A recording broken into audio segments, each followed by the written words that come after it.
श्री स्वामी समर्थ. स्वामी भक्तांनो, आज मी तुम्हाला एक गरीब शेतकऱ्याची आणि स्वामी समर्थ महाराजांची कथा सांगणार आहे. श्री स्वामी समर्थ महाराज आणि गरीब शेतकऱ्याची कथा. महाराष्ट्राच्या एका छोट्याशा खेड्यात रामू नावाचा एक साधा, प्रामाणिक आणि कष्टाळू शेतकरी राहत होता. त्याच्याकडे थोडीशी जमीन होती. त्या जमिनीवर तो दिवस रात्र मेहनत करून पीक पिकवत असे.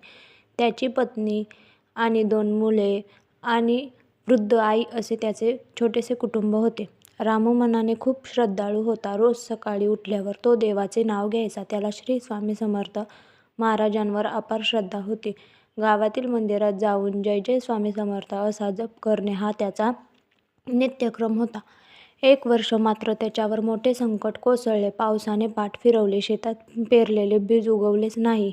उरलेले थोडेफार पीक किडीने खराब झाले. रामूच्या हातात काहीच उरले नाही. घरात धान्य नाही, पैसाही नाही. कर्ज वाढत चाललेले होते. तो खूप चिंतेत पडला. रोज शेतात जाऊन सुकलेल्या जमिनीकडे पाहून त्याचे डोळे पाणावत असत. तो मनाशी म्हणायचा, स्वामी, आता माझं काय होणार? माझ्या कुटुंबाचं कसं होणार? गावातील काही लोकांनी त्याला सल्ला दिला. रामू, अक्कलकोटला जा. तिथे श्री स्वामी समर्थ महाराज आहेत. त्यांचं दर्शन घे. ते नक्की तुझं भलं करतील. हे ऐकून रामूच्या मनात आशेचा किरण उमटला. त्याने ठरवलं की काहीही झालं तरी अक्कलकोटला जाऊन स्वामींचं दर्शन घ्यायचंच. अक्कलकोटाकडे प्रवास करताना थोडे पैसे उसने घेऊन साधी शिदोरी बांधून रामू अक्कलकोटकडे निघाला. रस्ता लांब होता, पण स्वामींवरील श्रद्धेमुळे त्याला थकवा जाणवत नव्हता. प्रवासात तो सतत जय जय स्वामी समर्थ असा नामजप करत होता. 2 दिवसांच्या प्रवासानंतर तो अखेर अक्कलकोटला पोहोचला. मठात गेल्यावर त्याने पाहिले, अनेक भक्त स्वामींच्या दर्शनासाठी आलेले होते. कोणी आजारी, कोणी दुःखी, तर कोणी संकटात. पण सर्वांच्या चेहऱ्यावर स्वामींच्या कृपेची आशा दिसत होती. रामू रांगेत उभा राहिला. मनात एकच विचार, स्वामी, माझं दुःख ऐका. स्वामींचं दर्शन थोड्या वेळाने रामूला झालं. स्वामी समर्थ महाराजांचे दर्शन झाले. तेजस्वी चेहरा, शांत नजर आणि अलौकिक तेज. रामू स्वामींच्या समोर जाताच त्याला गहिवरून आलं.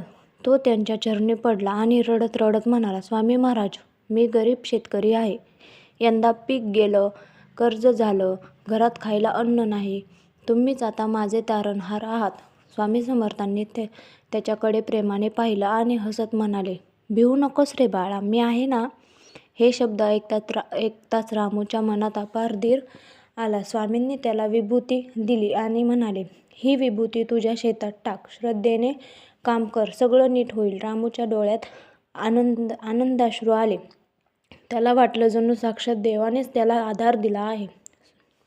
रामू आनंदाने गावाकडे परतला. स्वामींनी दिलेली विभूती त्याने आपल्या शेतात श्रद्धेने टाकली. रोज सकाळी उठून तो स्वामींचा जप करू लागला. काही दिवसांनी आकाशात काळे ढग जमू लागले. जोरदार पाऊस पडला. जमिनीत ओलावा आला. रामूने पुन्हा पेरणी केली आणि आश्चर्य घडलं. त्याचं शेत हिरवंगार दिसू लागलं. पीक जोमाने वाढू लागले. गावातले लोक आश्चर्याने पाहू लागले. जिथे सगळ्यांची शेतं कोरडी, तिथे रामूचं शेत मात्र फुलून आलं. काही महिन्यात भरघोस पीक तयार झालं. रामूचं सगळं कर्ज फिटलं. घरात सुख समृद्धी आली. पीक विकल्यानंतर पहिलं काम रामूने काय केलं माहिती आहे का? तो पुन्हा अक्कलकोटला गेला. स्वामींच्या चरणी नारळ ठेवला, साष्टांग नमस्कार घातला आणि म्हणाला, स्वामी महाराज, तुमच्यामुळेच माझं आयुष्य वाचलं. मी जन्मभर तुमचा ऋणी राहीन. स्वामींनी त्याच्याकडे पाहून हसत सांगितले, विश्वास ठेवला की मार्ग सापडतो. कष्ट आणि श्रद्धा यांचा संयम म्हणजे यश. या कथेतून आपल्याला मोठा बोध मिळतो.